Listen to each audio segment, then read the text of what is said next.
नमस्कार दोस्तों, आज का मॉक टेस्ट रहेगा मॉक टेस्ट 32। ठीक है, तो ये जो मॉक टेस्ट है वो Himachal Pradesh police constable exam and JBT entrance exam जो आपका 2022 में होने वाला है उसके लिए इम्पोर्टेंट है। ठीक है, जो भी इसमें क्वेश्चंस लिए गए हैं वो एग्जामिनेशन पॉइंट ऑफ इम्पोर्टेंट है, वो चुने हुए क्वेश्चन हैं और सिलेक्टेड क्वेश्चंस हैं जो कि प्रीवियस एग्जाम में भी पूछे गए हैं। ठीक है, और इस एग्ज़ाम में आ सकते हैं। ठीक है, तो इसमें आज मॉक टेस्ट में हिंदी के क्वेश्चन हम करेंगे 25 और इंग्लिश ग्रामर के क्वेश्चन लिए हैं हमने 15। सभी क्वेश्चंस इंपॉर्टेंट है। करते हैं क्वेश्चन। क्वेश्चन नंबर 1, निर्णय में उपसर्ग है, बताना है आपने। ऑप्शंस आपके सामने है, बताएं इसका राइट आंसर क्या है। तो option B is the right answer. ठीक है, निर्णय है ना, तो नीर नीर। ठीक है, तो ये है, हलंत लगा दिए इसको। ठीक है, तो निर्णय। ठीक है, तो इसके आगे जो लगता है ना, मतलब जो फर्स्ट में होता है उसको ही हम उपसर्ग बोलते हैं। ठीक है, तो याद रखना है आपने, जो पहले वाला को अक्षर होगा उसके जो पहले वाला पार्ट होगा उसको हम बोलते हैं उपसर्ग, उसको जोड़कर बनता है। ठीक है, तो option B is the right answer. इसी प्रकार प्रत्यय जो होता है वो लास्ट वाले पार्ट से बनता है जोड़कर। ठीक है, क्वेश्चन नंबर 2, बुद्धिमान में प्रत्यय है, बताएं। आन, न, मान, ओ, बताएं इसका राइट आंसर क्या है। तो option C is the right answer, मान। ठीक है, मान क्या है, प्रत्यय है, क्योंकि ये बुद्धि इसके बाद में जुड़ रहा है, बुद्धिमान बन रहा है। ठीक है, तो मान इज जो है प्रत्यय है। ठीक है, क्वेश्चन नंबर 3 लेते हैं। सही विकल्प का चयन करना है आपने, बताएं इसके राइट आंसर सही क्या है, बताएं इसका राइट आंसर क्या है। तो option C is the right answer. ठीक है, ज्योतस ना होता है। ठीक है, तो ये है इसका राइट आंसर। ठीक है, क्वेश्चन नंबर 4 लेते हैं। शुद्ध शब्द की शंट ये आपने बताना है, बताएं इसका राइट आंसर क्या है क्वेश्चन नंबर 4 का। तो option C is the right answer, नी अधस फिर अधस बारथ, ऐसा होता है, निस्वार्थ। ठीक है, क्वेश्चन नंबर 5, शुद्ध शब्द आपने फिर से छांटना है, बताएं इसका सही आंसर क्या है। Question number 5, option B is the right answer, तदुपरांत होता है। ठीक है, क्या होता है, तदुपरांत, ना कि तदुपरांत होता है, तदुपरांत ऐसे तदुपरांत। ठीक है, ओके। क्वेश्चन नंबर 6, शुद्ध शब्द फिर से छांटिए आप, बताइए इसका राइट आंसर क्या है। ऑप्शंस आपके सामने हैं। क्वेश्चन नंबर 6 का राइट आंसर है option C is the right answer, अनुग्रहित। क्या होता है, अनुग्रहित होता है। ठीक है, क्वेश्चन नंबर 6 लेना है आपने।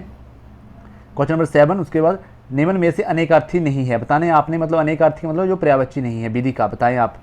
कानून, दिन, रीति या ढंग, बताएं इसका राइट आंसर क्या है। ठीक है, विधि का पर्यायवाची होता है, कानून भी है, ठीक है, रीति भी है, ढंग भी है, तो दिन, option B is the right answer. ठीक है, अनेकार्थी शब्द नहीं है, मतलब इसका पर्यायवाची नहीं है, किसका, विधि का। ठीक है, क्वेश्चन नंबर 8 लेते हैं। सारंग का बताएं आप, जो इसका पर्यायवाची नहीं है, अनेकार्थी नहीं है। हाथी, कोयल, कमल, प्राण, बताएं इसका राइट आंसर क्या है।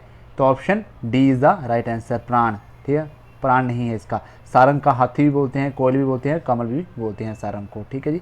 क्वेश्चन नंबर 9, इनमें से कौन सा विलोम युग्म सही नहीं है, बताना है आपने। प्राचीन, अवार्चीन, स्थावर जंगम, रीति अनिर्थ, लौकिक, संसारिक, बताएं इसका जो विलोम युग्म सही नहीं है वो बताना है आपने। क्वेश्चन नंबर 9 का राइट आंसर रहेगा ऑप्शन डी, लौकिक। लौकिक का होता है अलौकिक, क्या होता है, लौकिक का अलौकिक। ठीक है जी, याद रखना है आपने। क्वेश्चन नंबर 10 लेते हैं।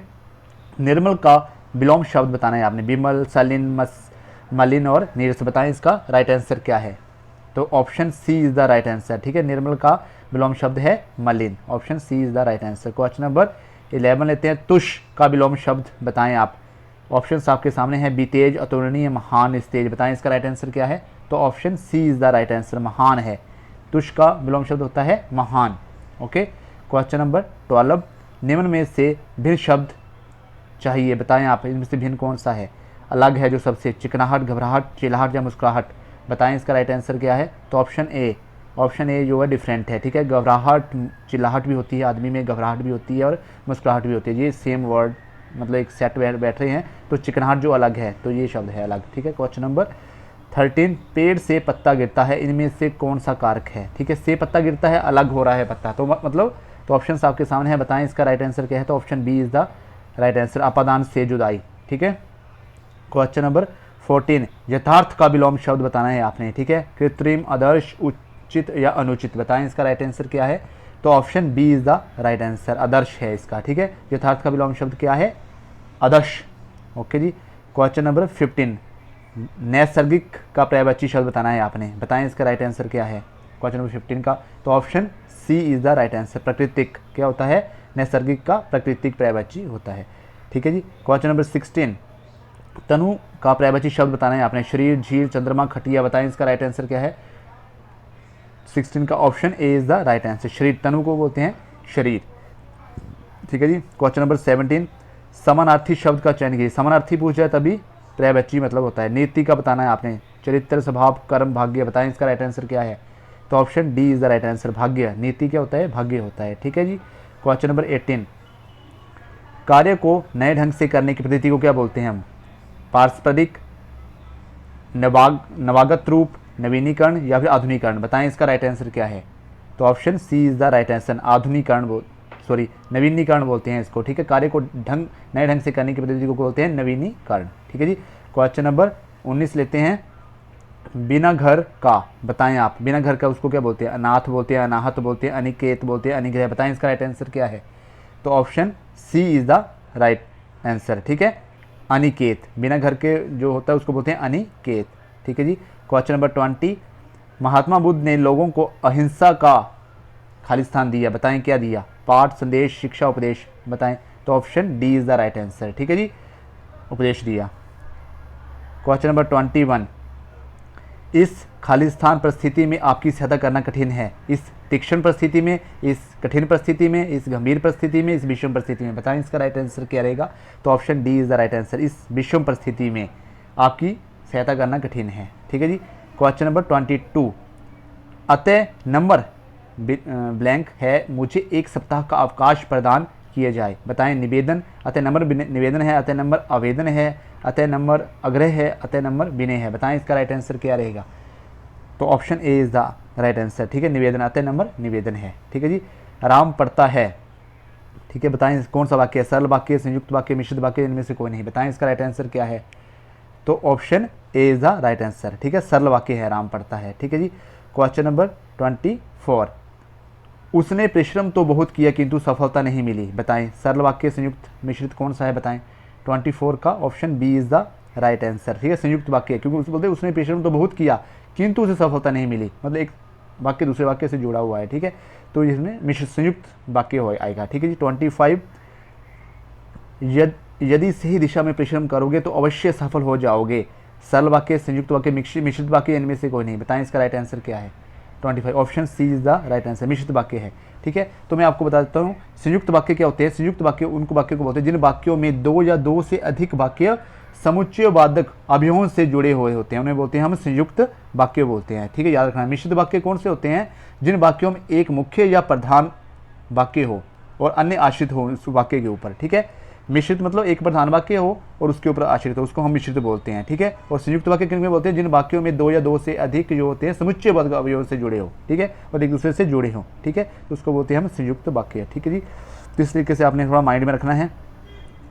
क्वेश्चन नंबर 26, डायरेक्शंस दी है, change the given sentence below into active and passive voice, बताना है आपने active passive. I saw him living the house, बताएं इसका करेक्ट आंसर क्या रहेगा। 26। ठीक है, तो आपको मैंने बताया है कि वर्ब की सेकंड फॉर्म लगी है। ठीक है, वर्ब की सेकंड फॉर्म लगी है तो वास या वर का यूज़ होगा जब हम ऑब्जेक्ट का सब्जेक्ट बनाएंगे। ठीक है जी, ओके, तो option D is the right answer. ठीक है, तो हिम का आ गया इधर, ही आ गया, ही के साथ क्या आता है, सिंगुलर है तो सिंगुलर, बास लगा दिया, ही वास, सा के सीन लगा दिया, आगे लिविंग द हाउस वैसे लिख दिया और बाय लगा दिया और आई को मी में कन्वर्ट कर दिया। ठीक है, तो option D is the right answer. Okay, अगर आपने एक्टिव पैसिव वाला मेरा चैप्टर नहीं देखा है तो वो भी वीडियो देख लें, ऊपर आई बटन में दे दूँगा, पीछे दे दूँगा, तो आपने वो डिस्क्रिप्शन बॉक्स में दे दूँगा, तो आपने जरूर देखने है वो वीडियो। ठीक है जी। क्वेश्चन नंबर 27 लेते हैं, बताएं आप। डोंट लाफ एट मी, बताएं इसके राइट आंसर क्या रहेगा 27 का, एक्टिव वॉइस में कन्वर्ट कीजिए। तो option D is the right answer. कैसे, देखो, डोंट लाफ एट मी, तो ये जो वाक्य होते हैं इनसे लेट से शुरू करते हैं, लेट लिख दिया आपने, आगे जो ऑब्जेक्ट होता है इसको ऐसे लिख दिया, लेट मी, उसके बाद हमने वी लगा दिया। ठीक है, उसके बाद क्या करना है, नॉट, ये डू नॉट को डू नॉट नहीं लिखते हैं, नॉट लिख देते हैं, नॉट लिख दिया। उसके बाद लाफ की थर्ड फॉर्म लगा दी, वर्ब की थर्ड फॉर्म, आगे लाफ एट, अगर जो इसके साथ कुछ लगा तो एट को ऐसे लिख देना है आपने। ठीक है, let me we not laughed at, not laugh at me. ठीक है जी। Question number 28, who bought you grammar. ठीक है, अब हु को करते हैं कन्वर्ट बाई हुम में, किस में करते हैं, बाई हुम में, WHOM में। ठीक है, तो बताएं इसका राइट आंसर क्या है 28 का, option B is the right answer रहेगा। बाई होम लिख दिया। ठीक है, उसके बाद देखिए यहाँ पे यू है ना, यू, और वर्ब यहाँ पे देखो वर्ब की सेकंड फॉर्म लगी है। ठीक है, वर्ब की सेकंड फॉर्म लगी है, बाद से वर आएगा। अब यू के ओरिजिनल गाड़ी हमने वर्ब की फॉर्म, ठीक है, तो वर लगा दिया, उसके बाद यू को वहाँ ऐसे लिख दिया, यू को यू में कन्वर्ट कर देते हैं, आपको पता है, ठीक है। टॉट लगा दिया बल्कि थर्ड फॉर्म हो, ग्रामर वैसे का वैसा लिख दिया, ठीक है। तो option B is the right answer, ठीक है। देखो कहीं वास लिखा है तो ऐसे कन्फ्यूज़ करने के लिए लिखा होता है, बस आपने रूल्स आपको पता है तो आप कर लोगे सब कुछ, ठीक है। क्वेश्चन नंबर नेक्स्ट लेते हैं। बोलता है from the alternatives given below select the one option, बताना है आपने, ठीक है। इसमें क्या आएगा, when the thief entered the house the inmates blank in the hall, बताएं इसका राइट आंसर क्या रहेगा, ठीक है। इनमेट्स किसको बोलते हैं, इनमेट्स बोलते हैं कैदियों को, कैदी को बोलते हैं, ठीक है। डिटेनी जो डिटेन किए होते हैं, TAINEE DETAINEE, ठीक है, डिटेनी, ओके। तो बताना है तो when the thief enter the house, जब उसने एंटर किया तो इनमेट्स क्या कर रहे थे उस टाइम, मतलब वो सो रहे थे। Option C is the right answer, ठीक है। Were sleeping in the hall, अगर मैं यहाँ पे स्लेप्ट लगाऊंगा तभी नहीं आएगा, ठीक है। अगर मैं वर स्लेप्ट कर दूंगा तो ये पैसिव में चला जाएगा, ठीक है। तो इनमेट्स को सुलाया जा रहा था हॉल में, ऐसा आएगा, तो ये भी नहीं आएगा, ठीक है। हैड बीन स्लीपिंग, तो ये बन रहा है वर स्लीपिंग, तो option C is the right answer, ठीक है जी। अब आपने next question number 13, they did not know where they blank from, बताएं कम आएगा, हैड कम आएगा, हैज़ कम आएगा, हैव कम आएगा, बताएं इसका राइट आंसर क्या है। तो option B is the right answer, had come आएगा। बताता हूँ कैसे। दे डिड नॉट नो, उन्हें नहीं पता था, क्या नहीं पता था, where they had come from, ठीक है। वेयर दे हैड कम, दे के साथ हैड आ गया, come from, where they come from, ऐसा वेयर दे हैज़ कम ऐसा भी नहीं आना, वेयर दे, तो option B is the right answer, ठीक है। दे हैड कम फ्रॉम, वे कहाँ से आए थे, ठीक है, ओके। क्वेश्चन नंबर 31 लेते हैं। The more electricity you use, ठीक है। तो यहाँ बताना है आपने क्या आएगा, ऑप्शन आपके सामने है, बताएं इसका राइट आंसर क्या है। तो option D is the right answer, ठीक है। The higher your bill be, ठीक है। मतलब द मोर इलेक्ट्रिसिटी यूज, जितनी इलेक्ट्रिसिटी यूज़ करते हो, the higher your bill be, उतना ज़्यादा बिल आएगा आपका, ठीक है। तो ये आएगा question, option D is the right answer, ठीक है जी। क्वेश्चन नंबर 32 लेते हैं।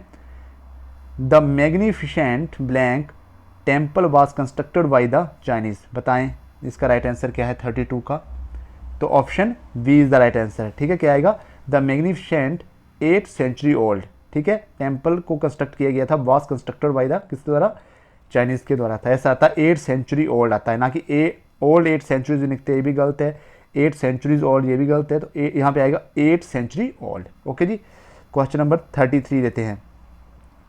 बोलता है Madhu has not been able to recall where, बताएं इसका आगे क्या आएगा। Where she lived, where does she live, where did she live the girl, देखिए बताएं इसका राइट आंसर क्या रहेगा। तो इसका राइट आंसर रहेगा वेयर शी लाइव्ड, यहाँ पे रहती थी। Madhu has not been able to recall, ठीक है, उसको रिकॉल नहीं किया गया, यहाँ पे वो रहती थी, ठीक है। तो वेयर शी लाइव्ड आएगा, ठीक है। डज तो आता नहीं, क्योंकि यहाँ पे वेयर डज, क्योंकि इंटेरोगेशन का सेंटेंस बन जाना है, नहीं तो, ठीक है, क्योंकि सिंपल सेंटेंस है। वेयर डिड ये भी नहीं आना, वेयर के साथ डिड नहीं आएगा, वेयर के साथ ये आएगा पहले शी, ठीक है, प्रोनाउंस आएगा लाइव द गर्ल, ठीक है, ये भी नहीं आएगा। तो option A is the right answer, ठीक है जी। तो इस तरीके से आपने लैक ऑफ फीलिंग का मतलब बताना है आपने क्या होता है lack of feeling, pity, apathy, empathy और सिंपैथी, बताएं इसका राइट आंसर क्या है 34 का। तो option B is the right answer, apathy है इसका। लैक ऑफ फीलिंग का मतलब होता है अपैथी, जिसको फीलिंग बहुत कम हो आती है उसको बोलते हैं अपैथी, और पिटी होती है दया, एम्पैथी एंड सिंपैथी क्या होती है, ठीक है। सिंपैथी होती है जब किसी के साथ कोई बुरा हो रहा तो हमें लगा कि यार उसके साथ बुरा हो रहा है, पर हम एक्शन नहीं लेते हैं, फील नहीं करते हैं उस चीज़ को, बस सिंपैथी करते हैं कि दया भाव रखते हैं। और एम्पैथी क्या होती है, एम्पैथी वो चीज़ होती है कि हम उसकी चीज़ को फील कर लेते हैं, वो चीज़ कि उसके साथ हो रहा है, यार ऐसा हो रहा है, मेरे साथ ऐसा होता तो क्या होता, तो हम उसको एम्पैथी बोलते हैं, ठीक है। तो यहाँ पे पूछा गया है लैक ऑफ फीलिंग का मतलब, तो लैक ऑफ फीलिंग मतलब फीलिंग की कमी, उसको बोलते हैं अपैथी, ठीक है। Option B is the right answer रहेगा, ठीक है जी। क्वेश्चन नंबर 35 लेते हैं। Widespread scarcity of food, ठीक है, स्कार्सिटी ऑफ फूड की कमी वगैरह, वाइड स्प्रेड बहुत ज़्यादा मात्रा में, तो बताएं इसका राइट आंसर क्या रहेगा। ऑप्शंस आपके सामने हैं, 35 का राइट आंसर बताना है आपने, ठीक है। 35 का राइट आंसर रहेगा ऑप्शन ए, ठीक है।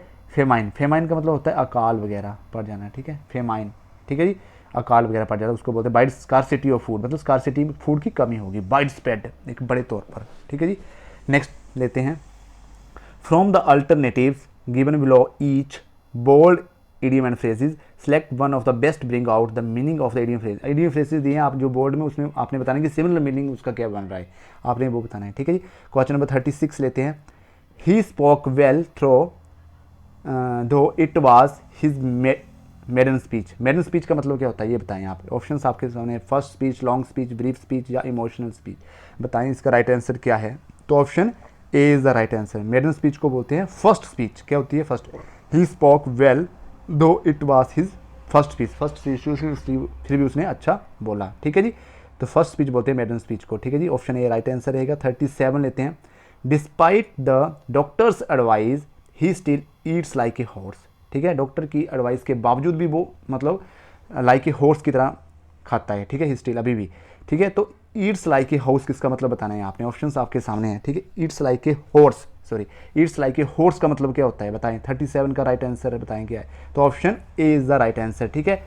Yeats a lot of food मतलब ज़्यादा खाना खाना। डॉक्टर की उसने सलाह दी होगी कि मत कम खाना फूड, फिर भी वो Yeats a lot of food खाता है, ईट्स लाइक ए हॉर्स करता है, ठीक है। तो उसको हम बोलते हैं option A is the right answer. 38 a lame excuse, ठीक है। लेम एक्सक्यूज़ का मतलब क्या होता है बताएं। ऑप्शंस आपके सामने हैं, बताएं इसका राइट आंसर क्या है। 38 का राइट आंसर है ऑप्शन बी, ठीक है, अनसेटिस्फैक्ट्री एक्सप्लेनेशन, ठीक है। लेम एक्सक्यूज में झूठे बहाने बनाता है, झूठी स्टेटमेंट देता है, झूठ मूठ बोलता है, उसको बोलते हैं लेम एक्सक्यूज, ठीक है। मतलब अनसेटिस्फैक्ट्री एक्सप्लेनेशन है, मतलब उसकी सेटिस्फाई एक्सप्लेनेशन नहीं है जो वो दे रहा है, ठीक है जी। तो ऑप्शन बी इसका राइट आंसर रहेगा, ठीक है जी। क्वेश्चन इन ईच, आगे देखिए डायरेक्शन है, in each question below out of the 4 alternatives choose the one of the best express the meaning of the given word. आपने बताना है सिनोनिम्स पूछे हैं कि आपने बताना है सिनोनिम्स क्या है, इसका राइट आंसर। आगे लीनियंट, लीनियंट का मतलब बताना है आपने, हराश, काइंड, रफ, क्रूल। बताएं इसका राइट आंसर क्या है 39 का, ठीक है। 39 लीनियंट, लीनियंट का मतलब होता है उदार, क्या बोलता है उदार, जिसको बोलते हैं जनरस, GENEROUS, ठीक है। काइंड बोलते हैं, बेनिवोलेंट बोलते हैं, बेनिवोलेंट मैंने आपको पहले बताया था। तो लीनियंट का मतलब होता है काइंड, ठीक है। ही इज़ वेरी लीनियंट में पर्सन, ठीक है, मीन्स वो लीनियंट पर्सन है, काइंड पर्सन है, बेनिवोलेंट पर्सन है, ठीक है। तो option B is the right answer, याद रखना है आपने, ठीक है जी। और क्रूल और हराश, रिजिड, ये एक अलग चीज़ें हैं, ठीक है, ये आपस में एक सिनोनिम है, ठीक है। बाउंटी का मतलब बताना है आपने, बाउंटी का मतलब क्या होता है, ठीक है। बताएं इसका right answer, bribe, pleasure, donation या गिफ्ट। बताएं बाउंटी का मतलब क्या होता है। बाउंटी का मतलब होता है गिफ्ट, क्या बोलता है गिफ्ट, इनाम, जिसको बोलते हैं रिवार्ड, ठीक है, रिवार्ड बोल लो, ठीक है। और क्या बोल सकते हैं, अवार्ड बोल सकते हैं, AWARD, रिवार्ड, अवार्ड, प्राइज़ बोल सकते हैं, PRIZE, प्राइज़, ठीक है। तो बाउंटी का मतलब होता है गिफ्ट। ऑप्शन डी इसका राइट आंसर रहेगा। दोस्तों अगर आपको मेरे पढ़ाया हुआ अच्छा लग रहा है तो लाइक एंड शेयर जरूर करेगा करो, ठीक है। अगर आप लाइक एंड शेयर करेंगे तो कमेंट भी जरूर किया करो, अच्छा लगा हो तो, इससे एक मोटिवेशन मिलती है यार काम करने की, दोबारा से आपको वीडियो लाने की, ठीक है फ्रेंड्स। मिलते हैं नेक्स्ट वीडियो में, तब तक के लिए जय हिंद, जय।